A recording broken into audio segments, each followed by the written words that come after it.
Good morning to all of you. Good morning. My name is Ankul. I teach chemistry for IIT JEE and NEET examination. And today I am taking one of the most important chapter of chemistry.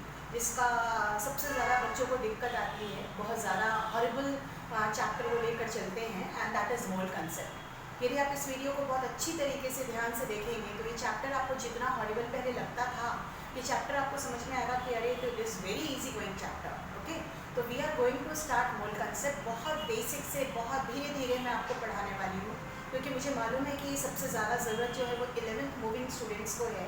क्योंकि जब आप 10th पास करके, और आपका तो इस साल exam भी नहीं हुआ, जब आप 10th क्लियर करके आप 11th क्लास में जाते हैं तो केमिस्ट्री बहुत अलग तरीके से स्टार्ट हो जाती है। नो डाउट आपने 9th और 10th में भी केमिस्ट्री पढ़ा हुआ है, लेकिन जब हम लोग 11th क्लास में जाते हैं तो केमिस्ट्री का जो सिनेरियो होता है वो थोड़ा अलग होता है। तो जब हम केमिस्ट्री पढ़ना स्टार्ट करते हैं तो सबसे इम्पॉर्टेंट पोर्शन जो होता है इट इज़ मोल कंसेप्ट। इस मोल कंसेप्ट के बिना आपके आगे का केमिस्ट्री जो है वो पूरी तरीके से अधूरा है। हम लोग बोलते हैं ना, दिस इज़ अ बैकबोन, मतलब ये जो है it is a backbone of chemistry. क्योंकि सिर्फ इसी चैप्टर में नहीं, आप आगे चलकर बहुत सारे चैप्टर्स को जब आप डील करेंगे, लाइक 12th में इलेक्ट्रोकेमिस्ट्री है, केमिकल काइनेटिक्स है, लिक्विड सोल्यूशन है, 11th में मैं बात करूँ तो अभी गैसियस स्टेट भी आएगा, इक्विलिब्रियम भी आएगा, ये सारी जगह पर मोल का यूज़ होने वाला है। तो one of the most important chapter is mole concept, इसलिए हम लोग को ये पढ़ना बहुत ज़रूरी होता है। तो और ज़्यादा मैं आपका टाइम वेस्ट नहीं करती, and we are directly going to start mole concept. Okay, चलिए मोल कंसेप्ट को स्टार्ट करने से पहले मैं सबसे पहले कुछ बेसिक आपसे क्वेश्चन पूछना चाहूँगी, बिल्कुल बेसिक वाला पार्ट। जब हम लोग केमिस्ट्री पढ़ना स्टार्ट करते हैं तो आपने ध्यान दिया होगा आपके पास सबसे पहला एक टर्म आता है जिसे आप बोलते हैं सब्सटेंस या मैटर। जब भी हम केमिस्ट्री पढ़ना स्टार्ट करते हैं, चाहे हम जूनियर क्लासेस से पढ़ना स्टार्ट करेंगे, आपके पास सबसे पहले एक टर्म आता है दैट इज सब्सटेंस या मैटर। आप इसे डिफाइन कैसे करते हैं? आप बोलते हैं कि कोई भी सब्सटेंस या कोई भी मैटर, यदि वो या कोई भी पार्ट यदि वो स्पेस कवर करती है, उसका वॉल्यूम होता है, उसका मास होता है, तो हम उसे बोलते हैं सब्सटेंस और मैटर। मतलब उसका मास होना चाहिए और उसे कोई ना कोई वॉल्यूम को कवर करना चाहिए, तो that is called as substance और मैटर, है ना। जब आप इस प्योर सब्सटेंस या मैटर के बारे में बात करते हैं तो ब्रॉडली हम इसे दो पार्ट में डिवाइड करते हैं। I am talking about pure substances. एक होता है आपके पास एलिमेंट और एक होता है आपके पास कंपाउंड। ये भी आपको अच्छी तरीके से मालूम है। मैं आपसे यदि पूछूं कि एलिमेंट का बेसिक फंडामेंटल पार्टिकल कौन सा है, बेसिक फंडामेंटल पार्टिकल का मतलब वो किससे मिलकर बना हुआ है, तो तुरंत आप में से सभी बता देंगे कि ma'am it is an atom. हम पढ़ते आ रहे हैं एटम सबसे छोटा पार्ट है जिससे मिलकर एलिमेंट मिलकर बना हुआ है। ओके, अब यदि मैं बात करूं कि कंपाउंड का बेसिक फंडामेंटल पार्टिकल क्या है, मैंने आपसे ये नहीं पूछा कंपाउंड कैसे बन रहा है, मैंने पूछा कि जब कंपाउंड बन गया है तो उसका बेसिक फंडामेंटल पार्टिकल कौन है, तो दैट इज मॉलिक्यूल। ये है मॉलिक्यूल।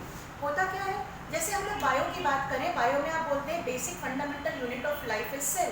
सेल को मिलाओगे तो टिश्यू बनेगा, टिश्यू को मिलाओगे तो ऑर्गन बनेगा, ऑर्गन को मिलाओगे तो ऑर्गन सिस्टम बनेगा, ऑर्गन सिस्टम को मिलाओगे तो एक बॉडी बनेगा। मतलब सबसे छोटा पार्ट कौन सा हो गया, cell. Exactly same in chemistry, atom is the smallest part. जब आप एटम को मिलाते हैं तो बहुत सारे एटम्स को मिलाते हैं तो वो बनाता है एलिमेंट।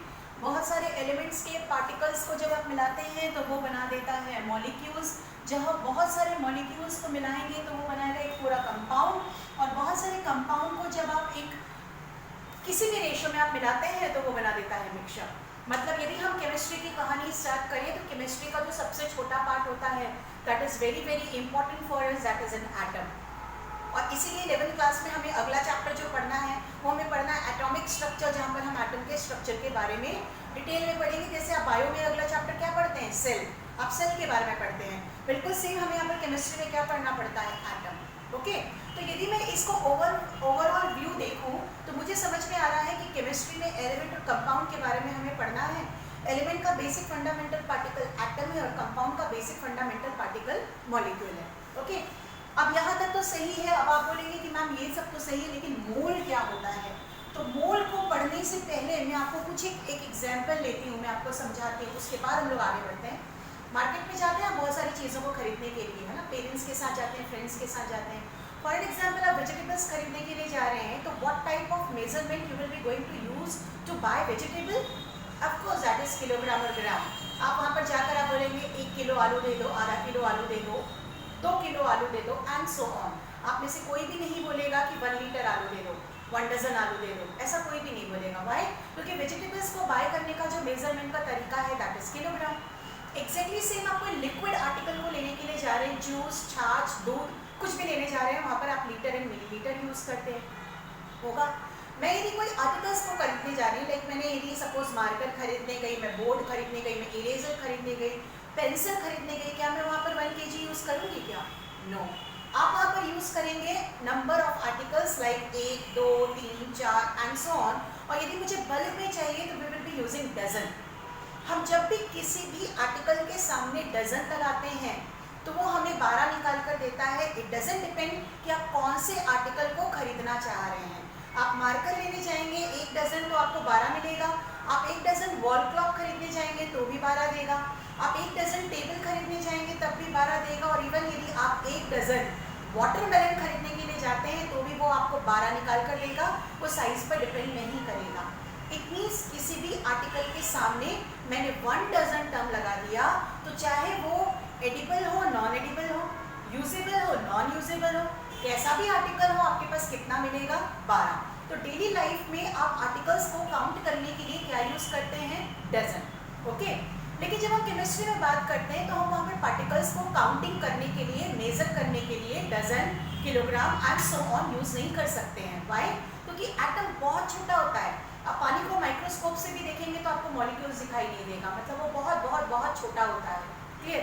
तो अब मैं उसे कैसे मेजर करूं, किस तरीके से मेजर करूं? तो इसलिए इंट्रोड्यूस किया गया मोल कंसेप्ट, जो एवोगैड्रो, ये साइंटिस्ट का नाम है। इन साइंटिस्ट ने इस कंसेप्ट को इंट्रोड्यूस किया था। तो बेसिकली हम बात करें तो मोल क्या है? तो mole is mode of measurement. ये केवल एक मेजरमेंट करने का तरीका है। क्लियर? अब मेजरमेंट मतलब आप कोई भी आर्टिकल को बाय करने जा रहे हैं तो उसे मेजर करने का तरीका है, दैट इज मोल। अब मुझे मालूम है कि हम मेजरमेंट कितने तरीके से कर सकते हैं। तो हम मेजरमेंट नंबर्स के अकॉर्डिंगली कर सकते हैं, हम मेजरमेंट कर सकते हैं वेट के अकॉर्डिंगली, हम मेजरमेंट कर सकते हैं वॉल्यूम के अकॉर्डिंगली। तो बिल्कुल इसी तरीके से मोल को भी अलग अलग इन टर्मिनोलॉजी के अकॉर्डिंगली डिफाइन किया गया है। तो सिंपल समझेंगे, बहुत इजी पॉइंट मैं बता रही हूँ। जिस तरीके से हम डेली लाइफ में डजन यूज़ करते हैं, एग्जैक्टली सेम हमें केमिस्ट्री की लाइफ में यूज़ करना पड़ता है मोल। जिस तरीके से 1 डजन में नंबर ऑफ आर्टिकल फिक्स होता है, बिल्कुल सेम केमिस्ट्री में 1 मोल में भी नंबर ऑफ आर्टिकल फिक्स होता है। ये पार्ट आपको याद रखना है। Is that clear? चलिए आगे बढ़ते हैं हम लोग। अब हम आते हैं कि मोल होता क्या है। तो जब मोल को डिफाइन किया गया या मोल को बताया गया, मैं सबसे पहले पार्टिकल के बेसिस में बता रही हूँ। तो ये आया कि जब भी आप 1 मोल सब्सटेंस या मैटर के बारे में बात करते हैं, अब सब्सटेंस या मैटर का मतलब क्या है? It can be an element, it can be a compound, even it can be an ion also. पर मैं फिलहाल आयन के बारे में बात नहीं कर रही हूँ, हम एलिमेंट और कंपाउंड के बारे में बात कर रहे हैं। तो जब हम 1 मोल सब्सटेंस या मैटर के बारे में बात करते हैं, तो जैसे 1 डजन में 12 आर्टिकल फिक्स होता है ना, एक्जैक्टली सेम 1 मोल में 6.023 इंटू 10 पावर 23 पार्टिकल्स फिक्स होता है। आ गया? अब ये पार्टिकल आपके पास 2 वैरायटी का हो जाएगा, एटम भी हो जाएगा और मॉलिक्यूल्स भी हो जाएंगे। ठीक है? जब आप एलिमेंट के बारे में बात करेंगे तो मैं यहाँ पर एटम लिखूंगी। Why? Because element is made up of atoms. लेकिन जब मैं कंपाउंड के बारे में बात करूंगी तो मुझे यहाँ पर मॉलिक्यूल्स लिखना पड़ेगा। Why? Because compound is made up of molecules. तो आप 1 मोल किसी भी सब्सटेंस या मैटर को बाय करने जाते हैं तो आपके पास 6.023 इंटू 10 पावर 23 पार्टिकल्स आएगा। और इसी को केमिस्ट्री में हम अप्रॉक्सीमेशन में, मुझे भी फास्ट कैलकुलेशन करना है तो we can go for the approximate calculation. हम इसे लिख सकते हैं 6 इंटू 10 पावर 23 पार्टिकल्स। क्लियर? आ गया? एक एग्जाम्पल मैं ले रही हूँ, लाइक यदि मैंने सपोज 1 मोल रबर, पेंसिल, आप कुछ भी बोल सकते हैं, वो आप खरीदने के लिए गए तो आपको कितना रबर मिलेगा? You will be getting 6 into 10 power 23 rubbers. आपको इतने सारे रबर्स मिलेंगे। आ गया? बिल्कुल सेम यदि सपोज आप 1 मोल वाटरमेलन खरीदने के लिए गए तो आपको कितना मिलेगा? It is 6 into 10 power 23 watermelons. आपको इतने सारे वाटरमेलन्स मिल जाएंगे। हालांकि ये वाला पार्ट हम डेली लाइफ में तो यूज़ कर ही नहीं सकते, इतने सारे तो अवेलेबल ही नहीं होंगे। ओके? लेकिन मैं अब इसी को केमिस्ट्री के टर्म पर लेकर आती हूँ। तो मैंने आपको बताया कि सब्सटेंस 2 वेराइटीज़ की होते हैं। प्योर सब्सटेंस के बारे में बात कर रही हूँ, एलिमेंट एंड कंपाउंड। तो यदि मैं इसे एलिमेंट के टर्म पर मैं बात करूं तो 1 मोल एलिमेंट में कितना मिलेगा, तो it will be equivalent to 6 into 10 power 23 atoms of that element. ये वाला पार्ट क्लियर? ऐसा तो होगा नहीं ना कि आप वाटर वेल खरीदने के लिए जाएं और वो आपको मस्मेलन पकड़ा दे, ऐसा तो नहीं होगा। तो एक्जैक्टली सेम आप जिस एलिमेंट को खरीदने के लिए जाएंगे आपके पास पार्टिकल भी उसी एलिमेंट का मिलेगा। सी फॉर एन एग्जाम्पल, यदि मैं यहाँ पर 1 मोल सोडियम लेने के लिए जाती हूँ तो मेरे पास 6 into 10 power 23 एटम्स मिलेंगे सोडियम के। यदि हम 1 मोल मैग्नीशियम को बाय करने जाते हैं तो 6 into 10 power 23 एटम्स मिलेंगे मैग्नीशियम के। मीन्स आप जो भी एलिमेंट को परचेस करने जाएंगे उसी एलिमेंट का एटम्स मिलेगा। एटम क्यों लिखा, फिर रिपीट कर रही हूँ, because element is made up of particles, और वो पार्टिकल कौन सा है, एटम। तो जब आप एलिमेंट को खरीदने जाएंगे तो ऑब्वियस सी बात है आपको उसी एलिमेंट का क्या मिलेगा, particle, that is atom. Is that clear? यहाँ तक नोट कर ले, मैं आगे बढ़ूँ फिर। ओके, बिल्कुल इसी तरीके से जैसे मैंने आपको एलिमेंट के बिहाफ में बताया, सेम इसी तरीके से यदि आप कंपाउंड को बाय करने जाते हैं, आपने लिया 1 मोल कंपाउंड, तो 1 मोल कंपाउंड जहां मोल लिखा, लाइक मैंने आपको बताया जहां डजन लिखा, अब आप कोई भी आर्टिकल खरीदने जाएं, 1 डजन बोला, आपको 12 चीजें मिलेंगी। बिल्कुल सेम 1 मोल लिखा, आपको 6 into 10 power 23 मिलेगा। चूंकि कंपाउंड लिखा तो यहाँ क्या मिल जाएगा, अब मॉलिक्यूल्स ऑफ दैट कंपाउंड। आ गया समझ में? क्लियर? 1 डजन लिखा, यहाँ 12 मिलेगा। क्या मिलेगा 12, जो आप यहाँ पर खरीदने जा रहे हैं। बिल्कुल सेम 1 मोल लिखा तो 6 into 10 power 23 मिलेगा। क्या मिलेगा, जो आप यहाँ खरीदने जा रहे हैं। If you are going to buy an element, you will be getting the atoms of that element. If you are going to buy a compound, you will be getting the molecules of that compound. Why? Because compound is made up of molecules. Like मैंने example लिया, if I am taking 1 mole of water, तो I'll be getting 6 into 10 power 23 molecules of water. ठीक है? यदि मैं लेने के लिए गई 1 मोल कार्बन डाइऑक्साइड, तो क्या मिलेगा, 6 into 10 power 23 molecules of carbon dioxide. मतलब मोल लिखा तो ये पार्ट फिक्स, ये तो डिपेंड करता है कि यहाँ पर हम क्या लिख रहे हैं। तो just like 1 dozen is equivalent to 12, exactly same 1 mole is equivalent to 6 into 10 power 23। I hope यहाँ तक का कंसेप्ट आपको बहुत अच्छी तरीके से क्लियर हो गया होगा। चलिए अब हम आगे बढ़ते हैं। मैं पूरे पार्ट को आपको डजन से ही कैलकुलेट करके बताऊंगी, क्योंकि डजन हम लोग डेली लाइफ में बहुत यूज करते हैं। चलिए, मैंने आपको बोला कि मैंने 5 डजन बनानास लिए। Okay, how many bananas R be getting? You answer देंगे आप 60। कैसे निकाला? तो आप बोलेंगे चूंकि 1 डजन में 12 होता है तो 5 डजन में 60 होगा, 12 से मल्टीप्लाई कर दिया। बिल्कुल सेम कहानी बेटा यहाँ करना है। 1 मोल में इतने पार्टिकल्स होते हैं या मॉलिक्यूल्स होते हैं या एटम्स होते हैं। मुझे यदि 5 मोल में कैलकुलेट करने बोलेगा तो what I will be doing, मुझे इस नंबर से मल्टीप्लाई करना रहेगा। हाँ, एक और चीज़ याद रख लें, 6.023 into 10 power 23 ये जो फिगर है, ये जो नंबर है, इसे बोला जाता है एवोगैड्रोस नंबर, क्योंकि मैंने आपको बताया ये कंसेप्ट को एवोगैड्रो ने दिया, तो उन्हीं को ऑनर करने के लिए इस नंबर का एक स्पेसिफिक नेम दे दिया गया, दैट इज एवोगैड्रोस नंबर, जिसे हम कई बार ऐसा भी लिखते हैं।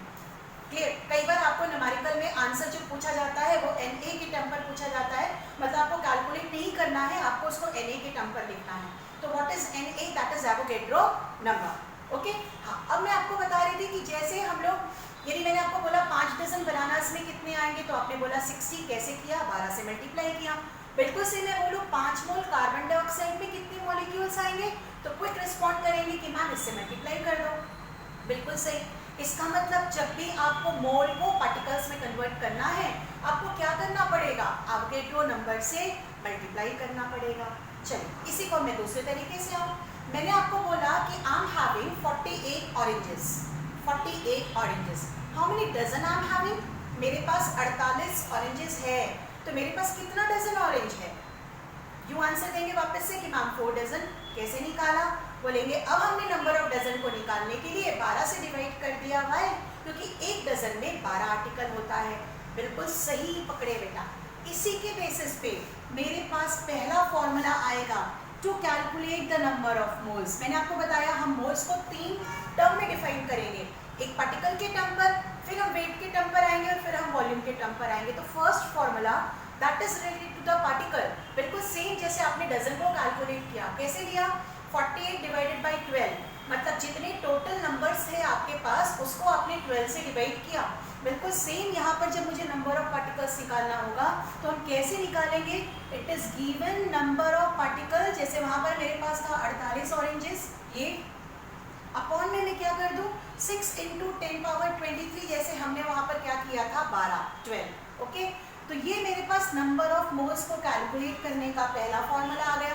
अब आपको अच्छी तरीके से मालूम है कि पार्टिकल्स आपके पास दो हो सकते हैं, एटम्स भी हो सकता है, मॉलिक्यूल्स भी हो सकता है। ये किसके रिगार्डिंग होगा? एलिमेंट के रिगार्डिंग। और ये किसके रिगार्डिंग होगा? कंपाउंड के रिगार्डिंग। आ गया क्लियर? और इसी से आप चाहें तो एक और लिख सकते हैं कि यदि मुझे नंबर ऑफ पार्टिकल्स को कैलकुलेट करना हो, चाहे वो एटम हो या मॉलिक्यूल हो, तो हम कैसे कैलकुलेट करें? That is number of moles multiplied by 6 into 10 power 23। जैसे आपने 12 से कैलकुलेट करके मुझे बताया कि 5 डजन में कितने बनानास आएंगे। तो ये हमारे पास पहला फॉर्मूला आया पार्टिकल के बेसिस पे, जिसके बेसिस पे हम नंबर ऑफ मोल्स को कैलकुलेट कर सकते हैं, जस्ट लाइक डजन। जैसे आपको यदि सपोज मोल में कंफ्यूजन कभी आगे चलकर हो तो आपको इतना याद रखना है कि आपने यदि डजन को नंबर में कन्वर्ट करने के लिए जैसे 12 से मल्टीप्लाई किया, बिल्कुल सेम मोल को नंबर में कन्वर्ट करने के लिए इससे मल्टीप्लाई करोगे। ठीक, जैसे हमने नंबर को डजन में कन्वर्ट करने के लिए 12 से डिवाइड किया, एग्जैक्टली सेम नंबर को मोल में कन्वर्ट करने के लिए अवोगाड्रो नंबर से डिवाइड करोगे। बिल्कुल सेम सिमिलैरिटीज है दोनों में। Is it clear? ओके, ये नोट कर लें, उसके बाद हम आगे बढ़ें। डन? चलिए, बहुत इंटरेस्टिंग है मोल कंसेप्ट। और सबसे बड़ी बात ये कि मोल इतना वास्ट है कि हम चाहें तो हम 4-5 महीने तक केवल मोल पढ़ सकते हैं और रोज हम अलग अलग वेराइटी लेंगे। बहुत वास्ट है, लेकिन हम लोग कोशिश करेंगे कि बहुत जल्दी हम इसे समराइज कर लें अच्छी तरीके से, ताकि आपका जेईई मेंस एडवांस तक के इवन न्यूमेरिकल बन जाए, नीट लेवल भी बिल्कुल आराम से बनेगा। ओके, अब हम लोग कुछ एक न्यूमेरिकल्स इसको ट्राई करते हैं। जैसे मैंने आपको बताया नंबर ऑफ मोल्स का formula, it is given number of particles लिया divided by Avogadro number, Na लिख दिया मैंने, हालांकि आप एवोगाड्रो नंबर भी लिख सकते हैं।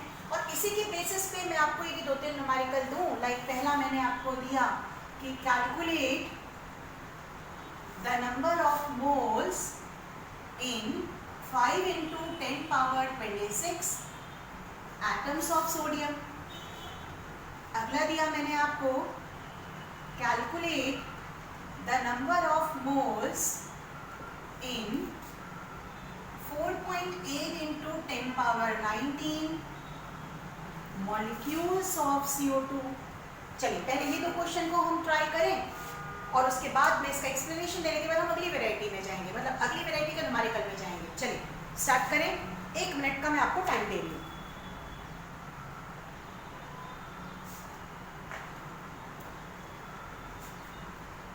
बहुत सिंपल है, नंबर ऑफ मोल्स निकालना है, पार्टिकल दे दिया गया है। आई होप कि आपको थोड़ा बहुत एक्सपोनेंट वाला पार्ट आता होगा जो आपने 9th क्लास में पढ़ा हुआ है। यदि एक्सपोनेंट आता है तो बहुत आराम से सॉल्व कर लेंगे। पावर एक साथ सॉल्व होगा और न्यूमेरिक वैल्यू जो है वो एक साथ सॉल्व होगी। दैट्स ऑल, इसके अलावा कहीं कुछ भी नहीं है। केमिस्ट्री का कैलकुलेशन सबसे ईजी कोई कैलकुलेशन होता है, आराम से कंफर्टेबली आप उसे कर सकते हैं, कंफर्टेबली। देखिए, पहला वाला न्यूमेरिकल यदि मैं बात करूँ, नंबर ऑफ मोल्स निकालना है। Given number of particles is given as 5 into 10 power 26 upon Avogadro number is 6 into 10 power 23। इन्हें अलग सॉल्व करेंगे, इन्हें अलग सॉल्व करेंगे। सी, ये हो गया 5/6, हम अभी इसे सॉल्व कर लेंगे। इसे मैं सॉल्व करूँ तो आपको एक्सपोनेंट का रूल आपको मालूम है, यदि बेस वैल्यू सेम है और यदि ये दोनों ये दोनों यदि डिवाइड हो रहे हैं तो पावर सब्ट्रैक्ट होगा। रूल याद है ये वाला, a का पावर m by a का power n that is equal to a का power m minus n। Exponent 9th class, बिल्कुल सेम, बेस सेम है। देखिए, पावर अलग अलग है, दोनों डिवाइड हो रहे हैं, मतलब इसका आंसर हो जाएगा 10 का पावर 26 माइनस 23 होगा। जब ऐसे सॉल्व करेंगे तो ये हो जाएगा 0.8, 6 8 जा 48 होता है, then 6 3 जा 18 अराउंड इंटू 10 का पावर -3 आएगा। 26 26 में से 3 को आप माइनस कर देंगे तो -3, तो आपके पास नंबर ऑफ मोल्स इतने आ गए। लेकिन यहाँ पर एक और दिक्कत आती है, बहुत रेयरली होता है कि मुझे आंसर इस फॉर्मेट में दिया गया हो। मोस्टली आंसर जो होता है वो स्टैंडर्ड फॉर्म या साइंटिफिक नोटेशन के टर्म पर दिया जाता है। अब आप बोलेंगे मैम एक नया टर्म क्या आ गया, it is scientific notation. Scientific notation का मतलब होता है कि ये जो डेसिमल लगा हुआ है ना, the decimal must be after 1 digit. ये भी आपने पढ़ा हुआ है 9th क्लास में, फिर भी मैं ये वाला पार्ट आपको एक्सप्लेन कर रही हूँ क्योंकि कई बार आप लोगों को दिक्कत आती है, उतनी अच्छी तरीके से हम छोटे जब रहते हैं तो हम नहीं पढ़ते हैं। तो साइंटिफिक नोटेशन का मतलब है decimal must be there after 1 digit, after first digit. तो फर्स्ट डिजिट यहाँ पर 8 है तो मुझे डेसिमल को 8 के बाद लगाना है। अब देखिए कैसे करते हैं, यदि आप डेसिमल को राइट साइड में शिफ्ट करते हैं, राइट साइड शिफ्टेड, यहाँ पर मैं लिख भी रही हूँ, if decimal is right side shifted, clear, तो उस केस में जो पावर होता है वो नेगेटिव में जाता है, क्लियर। और यदि हम डेसिमल को, if decimal is left side shifted, यदि वो लेफ्ट में शिफ्ट होता है उसे साइंटिफिक नोटेशन में कन्वर्ट करने के लिए, तो यहाँ पर जो पावर है वो पॉजिटिव टर्म में जाता है। ये पार्ट को आप लोग बहुत अच्छी तरीके से याद रखेंगे बेटा, क्योंकि क्या होता है ना, हम यहाँ तक आंसर भी निकाल लेते हैं लेकिन हम आंसर को मैचअप नहीं कर पाते हैं। यदि इस टर्म में आंसर दिया तो इट इज़ वेरी गुड, लेकिन यदि वो साइंटिफिक नोटेशन के टर्म पर दिया तो आपको कन्वर्ट करना आना ज़रूरी है। मैंने आपको बोला साइंटिफिक नोटेशन का मतलब है decimal must be there after first digit, clear. उसके अकॉर्डिंगली हमको डेसिमल को शिफ्ट करना पड़ता है राइट में या लेफ्ट में। यदि मुझे डेसिमल को राइट में शिफ्ट करना पड़ेगा तो पावर नेगेटिव में जाएगा, और यदि डेसिमल लेफ्ट में शिफ्ट होगा तो पावर पॉजिटिव में जाएगा। सी, मैं यहाँ पर डेसिमल को एक राइट शिफ्ट कर रही हूँ, एक राइट शिफ्ट करने के बाद ये बन गया 8.3 या 8.3, 10 पावर -3 ऑलरेडी था, और जितना प्लेसेस आप शिफ्ट करेंगे उतना नेगेटिव में पावर आएगा। आपने यहाँ पर एक पार्ट शिफ्ट किया है तो एक पावर नेगेटिव में आएगा, तो देखिए ये -1 भी हो गया, -3 वॉज ऑलरेडी देयर, -1 और हो गया, तो आपके पास आंसर आ जाएगा 8.3 इंटू 10 पावर -4। ये आपके पास आ गया number of moles in scientific notation. Is it clear? Got it? Note करिए जल्दी, मैं आगे बढ़ूं। हम लगातार मोल्स के वीडियो आपके पास डाउनलोडेड, आपके पास अपलोडेड आते रहेंगे। बहुत आराम से आप एक एक वीडियो को देखें, लेकिन लाइन से देखें, पूरा मोल कंसेप्ट आपका बहुत अच्छी तरीके से तैयार हो जाएगा। एनिवर्सरी, सिंगेज, वॉटएवर आप जो भी बनाना चाहें कंफर्टेबली आप आराम से बना पाएंगे, लेकिन वीडियोस को पहले बहुत ध्यान से देखें और प्रॉपर इसका नोट्स बना लें। ओके, चलिए अब हम बात करते हैं क्वेश्चन नंबर 2 की, तो आपको और अच्छी तरीके से ये साइंटिफिक नोटेशन क्लियर हो जाएगा। आपको दिया है नंबर ऑफ मोल्स कैलकुलेट करना है और इतने पार्टिकल्स दिए गए हैं। सी, मुझे इससे फर्क नहीं पड़ता ये क्या दिया है, ऑब्वियस सी बात है, कंपाउंड है तो मॉलिक्यूल ही होगा और एलिमेंट है तो एटम ही होगा। यहाँ तक पार्ट क्लियर है? मुझे सिर्फ गिवन नंबर ऑफ पार्टिकल को देखना है। तो अब मैं यहाँ पर n यूज करूँ तो ये हो जाएगा 4.8 into 10 power 19 by 6 into 10 power 23। Same कहानी, ये हो जाएगा आपके पास 4.8 बाई 6 और ये हो गया 10 पावर 19 माइनस 23। यहाँ तक पार्ट क्लियर? जब आप इसे सॉल्व करेंगे तो ये हो जाएगा आपके पास 4.8 बाई 6।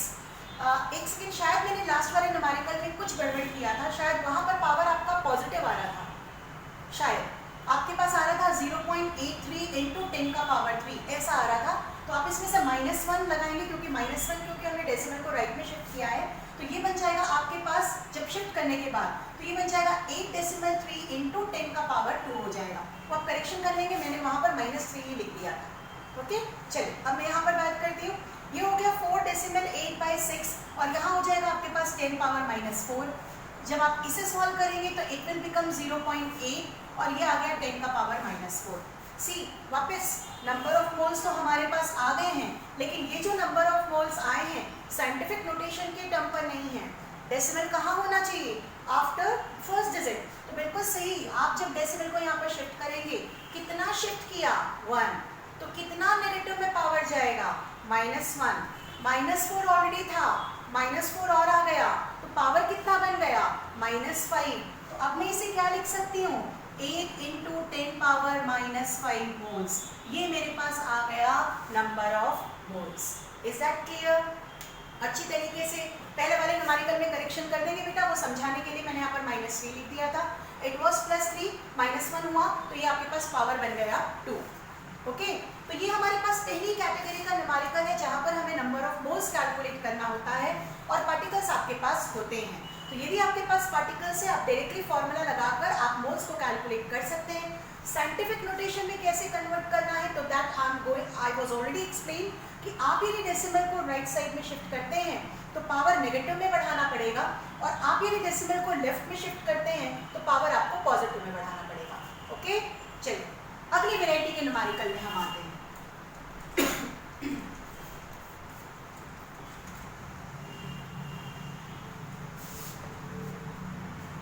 सपोज मैंने आपको क्वेश्चन दिया, calculate the number of atoms in 2/3 moles of sodium, that is your first one। अगला दिया, calculate the number of molecules in 1.5 moles of CO2। बहुत सिंपल लग रहा है। यदि कहीं कंफ्यूजन हो कि एवोगैड्रो से मल्टीप्लाई करना है कि डिवाइड करना है, क्योंकि मेरा एक पर्सनल इंटरेस्ट होता है, मैं कभी भी बच्चों को फॉर्मूले में स्टिक रहने नहीं बोलती हूँ। आप कंसेप्ट लगाएंगे तो बहुत आगे तक आप न्यूमेरिकल को बना पाएंगे। तो यदि मुझे कंफ्यूजन है कि मुझे एवोगैड्रो से मल्टीप्लाई करना है कि डिवाइड करना है, तो कुछ ना करें, मोल को हटाकर डजन लगा दें। अब आपके पास ये 2/3 डजन है और डजन को मुझे नंबर में कन्वर्ट करना है। क्या करोगे? 12 से मल्टीप्लाई। डजन को नंबर में कन्वर्ट करने के लिए 12 से मल्टीप्लाई करोगे ना। मैंने बोला 2 डजन तो आप 24 बोलेंगे, मतलब 12 से मल्टीप्लाई किया। तो बिल्कुल सेम मोल को भी नंबर में कन्वर्ट करने के लिए क्या करेंगे? एवोगैड्रो से मल्टीप्लाई, नथिंग एल्स। तो मेरे पास थर्ड वाला कैसे बन जाएगा? मुझे यदि नंबर ऑफ एटम्स को कैलकुलेट करना है तो it will become number of mole 2/3 into 6 into 10 power 23। ये हो गया 3 2 ज़ा, तो आंसर आ गया आपके पास 4 into 10 power 23 atoms of sodium है। एकदम सिंपल न्यूमेरिकल, कहीं कोई आड़ा तिरछा नहीं है। इससे इजी कोई न्यूमेरिकल कोई है ही नहीं पूरी चैप्टर में, पूरी केमिस्ट्री में। चलिए फोर्थ वाला देखेंगे, सेम कहानी। Number of molecules you have to calculate. What you will be doing now? 1.5 into 6 into 10 power 23, 15 6 90, तो ये हो जाएगा 9.0 into 10 power 23 molecules of carbon dioxide. मेरे ख्याल से आपको यहाँ तक का पार्ट बहुत अच्छी तरीके से क्लियर हो गया होगा कि how will you going to convert mole to particle और पार्टिकल टू मोल। तो हमने पहला कंसेप्ट पढ़ा मोल से रिलेटेड, that was related with the number of particles और नंबर ऑफ एटम्स और मॉलिक्यूल्स। आई होप कि यहाँ तक का पार्ट आप लोगों को अच्छी तरीके से क्लियर हो गया होगा। ओके, बढ़े आगे। चलिए अब बेटा, जब आप लोग कुछ पार्टिकल्स या कुछ आर्टिकल्स को खरीदने के लिए जाते हैं, फॉर एन एग्जाम्पल आप लोग 5 फ्रेंड्स हैं, 5 लोग हैं, और मैंने आप सारे 5 को बोला कि आप जाकर 1 डजन ऑरेंजेस खरीद के लाओ सभी। यदि आप 1 डजन ऑरेंज खरीदने के लिए जा रहे हैं आप सभी, तो how many oranges you will be getting? Each and every one will be getting 12 orange. आएगा ना, क्योंकि मैंने आपको 1 डजन ऑरेंज खरीदने के लिए बोला। तो आप में से 5 जो ऑरेंजेस खरीद के लाएंगे वो सभी के पास, यदि हम काउंटिंग करें, काउंटिंग, वेइंग, वॉल्यूम तीनों अलग अलग है, तो यदि हम उसे काउंटिंग करें तो काउंटिंग तो 12 ही आएगी। लेकिन यदि मैं बोलूँ आप 5 हो, अब इसका वेट निकाल के लाओ कि 12 ऑरेंजेस का वेट अलग कितना कितना है, तो क्या सभी के 12 ऑरेंजेस का टोटल वेट सेम होगा क्या? नो, बिल्कुल सेम तो हो ही नहीं सकता, कहीं ना कहीं माइन्यूट से डिफरेंस होगा, क्योंकि कोई बड़े बड़े ऑरेंज लाएगा, कोई छोटे लाएगा, कोई मिक्स लाएगा, कैसा भी लेकर आएगा, मतलब ऑरेंजेस का जो वेट होगा वो तो डेफिनेटली अलग अलग होगा। लेकिन मैं 1 2 3 4 ऐसा काउंटिंग करूँगी तो counting will be the same. Okay, तो बिल्कुल सेम। अब यहाँ पर भी हम पार्टिकल्स को किससे एसोसिएट करने की कोशिश करेंगे, that is with respect to weight. देखिए हमने पढ़ा अभी तक कि जब हम एक मोल सब्सटेंस या मैटर के बारे में बात करते हैं, सब्सटेंस मैटर कौन, तो सब्सटेंस मैटर एलिमेंट और कंपाउंड। कितनी बार मैम बताओगे? उतनी बार मैं बताऊंगी जितनी बार आपको ये चीज़ याद ना हो जाए। ओके, याद ना हो जाए मीन टू से कि आपको ये क्लियर हो जाना चाहिए कि हम किसके बारे में बात कर रहे हैं। तो it will be equivalent to 6 into 10 power 23 particles. 6.023 क्यों नहीं लिया? क्योंकि केमिस्ट्री का काम अप्रॉक्सी में चलता है। एग्जैक्ट कैलकुलेशन केवल जेई वालों को इंटीजर वैरायटी में करना रहता है, बाकी अपन अप्रॉक्सीमेट चला लेते हैं, इसलिए मैंने इतना ले लिया। पार्टिकल्स मतलब कौन, तो यहाँ आएगा मैम एटम्स, मॉलिक्यूल्स। एटम किससे कनेक्टेड, एलिमेंट से। मॉलिक्यूल किससे कनेक्टेड, कंपाउंड से। ओके, अब मैंने आपको बोला आप सभी ने तो 12-12 ऑरेंजेस खरीद लिए, लेकिन सारे का वेट अलग अलग आ रहा है। वाई? क्योंकि वो डिपेंड करता है कि एक ऑरेंज का वेट कितना है। तो बिल्कुल सही। अब ये जो पार्टिकल्स का भी जो वेट होगा वो डिपेंड करेगा कि एक एटम या एक मॉलिक्यूल का वेट कितना है। तो हम इसे लिखते हैं यहाँ पर एटॉमिक वेट या molecular weight. Okay, atomic weight किससे कनेक्टेड होगा, एलिमेंट से, और मॉलिक्यूलर वेट किससे कनेक्टेड होगा, कंपाउंड से। क्लियर? तो हमारे पास मोल का सेकेंड पार्ट आ गया। मैंने आपको बताया था हम मोल को 3 पार्ट से पढ़ेंगे। पहला पार्ट था पार्टिकल, जिस पर बेस तो we have done numerical also. Okay, अब now we are going to correlate this mole with atomic weight, या मैं बोलूँ वेट से हम कोरिलेट करने की कोशिश करेंगे। तो इनडायरेक्टली यदि हम मोल को वेट से कोरिलेट कर रहे हैं, मतलब हम पार्टिकल को भी वेट से कोरिलेट कर रहे हैं। Got it? आ गया? तो हम अब यहाँ पर मोल को किससे कोरिलेट करने की कोशिश करेंगे, एटॉमिक वेट या मॉलिक्यूलर वेट। एटॉमिक वेट कब आप लिखेंगे, जब हम एलिमेंट के बारे में बात कर रहे हैं, और मॉलिक्यूलर वेट हम कब लिखेंगे, when we are talking about a compound. Is that clear? बढ़िए आगे चलिए। अब इस पर बेस्ड मैं डायरेक्टली आपको फॉर्मूला बता रही हूँ, जो हमारे पास सेकेंड फॉर्मूला आया। हम यहाँ पर अब इसका रिलेशन हमने निकाल लिया, अब हम इसका और इसका रिलेशन निकालेंगे। तो उन दोनों का रिलेशन आ जाएगा आपका नंबर ऑफ मोल्स n से correlated, that is given weight, obvious सी बात है ये ग्राम में होना चाहिए, अपॉन में आप लिखेंगे दैट इज एटॉमिक वेट और मॉलिक्यूलर वेट। पूरा नहीं लिखा है, आप मॉलिक्यूलर वेट पूरा लिख लेंगे, क्योंकि ये भी ऑब्वियस सी बात है किसमें होगा, ये आपके पास ग्राम में। एटॉमिक वेट हम किसके लिए बात करेंगे, that is for an element, और मॉलिक्यूलर वेट हम किसके लिए बात करेंगे, that is for a compound. Okay, ये नोट करें बेटा।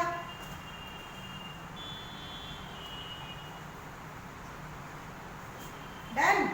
ओके, अब हमने फिर से मैं रिपीट कर रही हूँ, हमने इन दोनों का रिलेशन देख लिया था, अब हम मोल को इसके साथ भी कोरिलेट करके देख रहे हैं। मतलब मेरे पास रिलेशन क्या आया, देखो दोनों रिलेशन को मैं एक साथ क्लब कर रही हूँ। नंबर ऑफ मोल्स n, पहला formula, it is given number of particles, upon में आया एवोगैड्रो नंबर। पहला पार्टिकल से रिलेटेड, ऑरेंज से रिलेटेड, बनाना से रिलेटेड, डजन से रिलेटेड। दूसरा यही बराबर आया, इट इज गिवन वेट, जिसे आप ग्राम्स में लिख सकते हैं, अपॉन एटॉमिक वेट या मॉलिक्यूलर वेट। एटॉमिक वेट किसके लिए, एलिमेंट के लिए, और मॉलिक्यूलर वेट किसके लिए, कंपाउंड के लिए। तो देखिए हमारे पास पूरा क्लब करके फॉर्मूला आ गया, ये इससे भी कनेक्टेड, ये इससे भी कनेक्टेड, और ये दोनों भी आपस में कनेक्टेड है। यहाँ तक पोर्शन क्लियर? अब मुझे ये नहीं पता कि आप लोगों को कंपाउंड का मॉलिक्यूलर वेट कैलकुलेट करना आता है कि नहीं। तो इससे पहले कि मैं मोल को और आगे प्रोसीड करूं, हम सबसे पहले फटाफट देख लें कि हम मॉलिक्यूलर वेट कैसे कैलकुलेट करते हैं और मास परसेंटेज कैसे निकालते हैं। नीट में क्वेश्चन पूछा गया है percentage, mass percentage of nitrogen in urea. तो that part I am going to explain.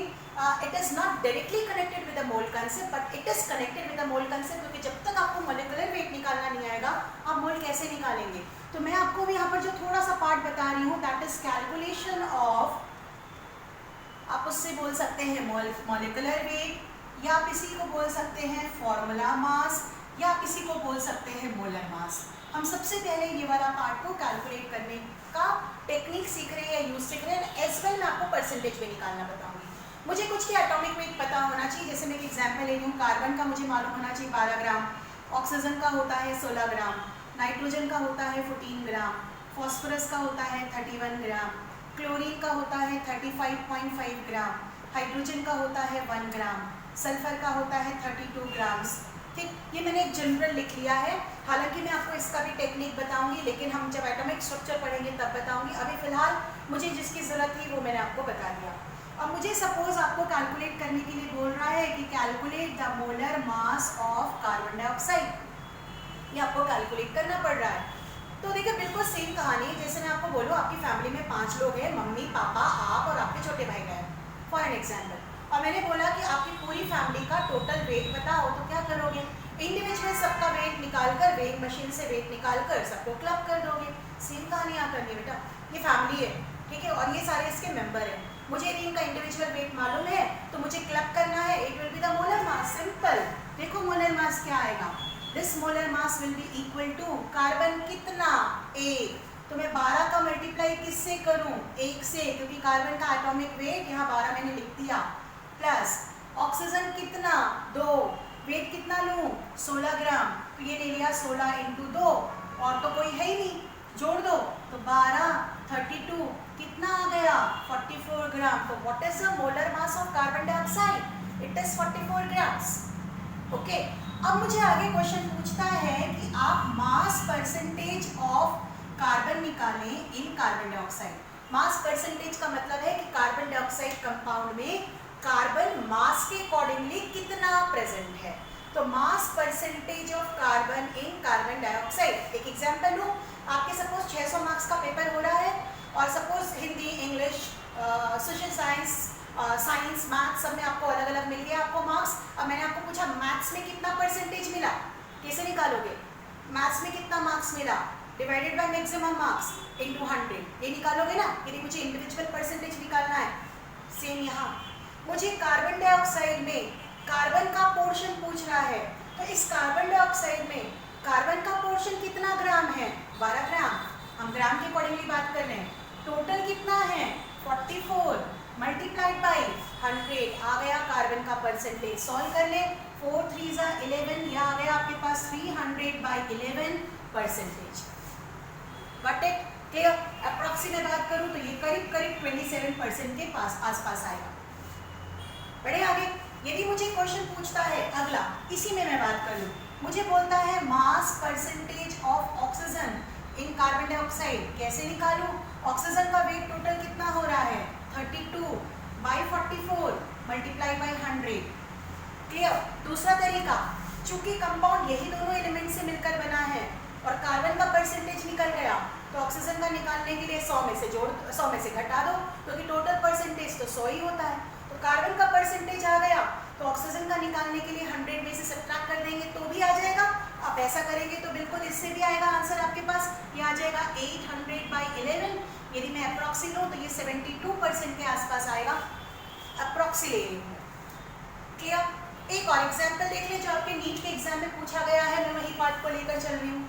मुझे यदि मॉलिक्यूलर वेट निकालने के लिए, मॉलिक्यूलर वेट तो नहीं पूछता है, मुझे यदि पूछ रहा है मास percentage of nitrogen in urea, ये नीट में पूछा गया है, मास percentage of nitrogen in urea, ये होता है यूरिया का फॉर्मूला। ये हमको यदि मास परसेंटेज में निकालना है तो सबसे पहले तो मुझे इस यूरिया का मॉलिक्यूलर वेट निकालना पड़ेगा। बिल्कुल सही, चलिए निकालें। अब इसको कैसे करें? हम बाइफरकेट कर लें। देखिए कितने एलिमेंट से मिलकर बन रहा है ये, nitrogen, hydrogen, carbon, oxygen, 4 element, चारों के एटम्स को काउंट करके आप निकाल सकते हैं। सी, नाइट्रोजन कितना है 2, 14 इंटू 2, अभी मैंने लिखा था नाइट्रोजन का atomic weight 14 grams, plus hydrogen कितना है 4, तो 1 इंटू 4, प्लस कार्बन कितना है 1, तो 12 इंटू 1, प्लस ऑक्सीजन भी हो गया 1, काउंट करें 28 प्लस 4 प्लस 12 प्लस 6, आपके पास आंसर आएगा 60 ग्राम्स। मुझे मालूम है, आपको तो करना पड़ेगा, मुझे मालूम है 60 ग्राम्स आ गया। अब मुझे ये निकालना है मास परसेंटेज ऑफ नाइट्रोजन। सी, एक नाइट्रोजन नहीं बोल रहा है, मास परसेंटेज ऑफ नाइट्रोजन मतलब यूरिया में जितना नाइट्रोजन है उसका मास परसेंटेज निकालना है। तो यूरिया में नाइट्रोजन 2 है और उनका मास है 28। तो अब यदि मुझे मास परसेंटेज ऑफ नाइट्रोजन निकालना पड़ेगा तो मुझे करना पड़ेगा 28/60 इंटू 100, 0 0 खत्म, 2 3 14, आपके पास आंसर आ रहा है 140/3, जिसे आप क्या लिख सकते हैं 3 4 12, 3 6 18, ये होगा ना? हाँ, हो गया। फिर 3 6 18, मतलब योर आंसर विल बी 46.6%। बिल्कुल सेम तरीके से मुझे कार्बन का पूछेगा तो कार्बन का हो गया 12 divided by total 60 into 100, carbon का परसेंटेज आ गया। सेम किसी और एलिमेंट का भी आ गया जिसका भी आप पूछेंगे तो मेरे हिसाब से आपको मोलर मास कैलकुलेट करना आ गया। ये मैंने आपको इसलिए बताया क्योंकि इसके बिना हम मोल कंसेप्ट को आगे डील नहीं कर पाएंगे। And I am not sure कि आपको ये आता है कि नहीं, हालांकि 9th क्लास में आपने पढ़ा हुआ है, बट स्टिल चूंकि मैं आपको बिल्कुल बेसिक से ले रही हूँ इसलिए मैंने आपको मोलर मास भी कैलकुलेट करना बता दिया। Got it? तो आज की क्लास में हम लोगों ने क्या सीखा? सबसे इंपॉर्टेंट, कंपाउंड का molar mass as well mass percentage. इस पर क्वेश्चन आते हैं बेटा। हालांकि देखिए अभी का जो सिनेरियो चल रहा है, जो बहुत इजी कोई क्वेश्चन होता है जो आपको लगता है ये तो कभी आ ही नहीं सकता, वही पूछ रहा है, तो ध्यान रखेंगे। तो इस पर तो क्वेश्चन आते हैं। तो ये हमने सीख लिया कि हमें कैसे कैलकुलेट करना है। दूसरा, हमने पहला कंसेप्ट को सीखा कि मोल को आप पार्टिकल के बेसिस पे कैसे कोरिलेट कर सकते हैं और उसके अकॉर्डिंगली आप कैसे मोल्स या पार्टिकल को निकाल सकते हैं। जो मैंने आपको बताया, आप डजन से कोरिलेट करेंगे तो कभी भी कंफ्यूज नहीं होंगे। अगले वीडियो में हम लोग जो सीखने वाले हैं, वेट से कोरिलेट करके हम मोल्स को कैसे निकालेंगे और साइमल्टेनियसली हम इन दोनों का कॉम्बिनेशन को लेते हुए बहुत सारे न्यूमेरिकल्स की वैरायटी लेने वाले हैं। तो second video is very very very important, क्योंकि वहाँ पर मैं पहला मोल का कंसेप्ट या मैं बोलूँ मोल कंसेप्ट का पहला part that is related to particle and second part that is related to weight, इन दोनों को क्लब करके हम बहुत सारे क्वेश्चंस को सॉल्व करने की कोशिश करेंगे। तो सेकेंड वीडियो बहुत ध्यान से देखेंगे। पहले तो फिलहाल फर्स्ट वीडियो देखें और अपने कंसेप्ट को बहुत स्ट्रॉन्ग करें। Okay, thank you all, take care, all the best, bye.